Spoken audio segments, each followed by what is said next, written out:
Alors cette série de vidéos va être la suite de la vidéo que j'avais enregistrée concernant la manipulation des sentiments et des conséquences dramatiques qu'elle pouvait entraîner. Alors, tout d'abord, je préfère préciser, car l'expérience m'a prouvé que des formulations maladroites pouvaient permettre aux langues de se déclencher à la vitesse de la lumière sur des interprétations abusives. Donc, je voudrais dire que je ne suis pas tombée dans je ne sais pas quel piège. Je parle à titre général. Lorsque j'étais jeune, j'ai fait un certain nombre de bêtises, oui, des bêtises de jeunes, qui n'avaient rien d'exceptionnel, mais quand même assez prononcées. Et le pire, c'est qu'à l'époque, j'en étais fière. Mais maintenant, je vous garantis que j'ai complètement changé et que la valeur sûre pour moi, c'est de faire au mieux, quotidiennement, avec les forces qui sont à ma disposition et la compréhension que j'ai, plus les circonstances qui sont présentes. Alors, cette vidéo cette série de vidéos plutôt, rejoignent le sujet des techniques et technologies pour pousser à la faute. Elles rejoignent aussi le sujet du discernement de la vraie et de la fausse personnalité et des émotions, des actes et des sentiments induits par activité électrique imposée ou alors par manipulation. Alors, ces techniques peuvent déboucher sur la fabrication de dossiers lorsque les calomnies ne suffisent pas.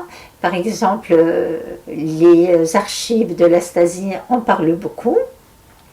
Cela permet, pour certaines personnes, de trouver le moyen de garder la possibilité de se débarrasser de quelqu'un qui peut devenir gênant pour une raison X ou Y. Et aussi pour mettre en place des chantages, c'est-à-dire que lorsqu'on va proposer à une personne de faire quelque chose, que la personne n'a pas envie, eh bien, il est possible de mettre en place ce style de chantage. Donc, c'est très important. Alors, pour faire tomber certaines personnes, la notion de plaisir et de récompense ne suffit pas.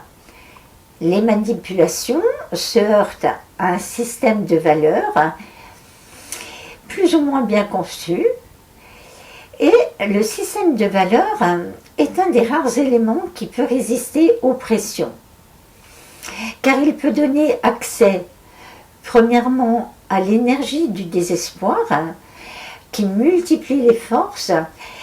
La personne ne veut absolument pas faire ça, c'est pas possible, et elle est soutenue par son système de valeurs. Et puis, cela peut donner aussi à l'énergie positive d'une vie de conscience. Cette vie de conscience peut être renforcée par certains éléments, mais je n'aborderai pas ce sujet aujourd'hui et dans les vidéos qui suivent. Alors, on peut comprendre, du coup, que de nombreuses études ont été faites pour les détruire ces systèmes de valeurs. Pour les gens sincères, et si c'est votre cas, je pense que tout cela peut vous intéresser. La destruction frontale est peu efficace. Alors, il y a la mise en place du détournement par sabotage du système de valeurs plutôt que sa destruction. Et pour ce faire, il est possible d'utiliser plusieurs moyens touchant plusieurs secteurs de la vie des gens. Donc je vais vous donner un schéma de base dans les vidéos suivantes, mais évidemment, toutes les déclinaisons sont possibles et évidemment, toutes les adaptations sont possibles de ce fait.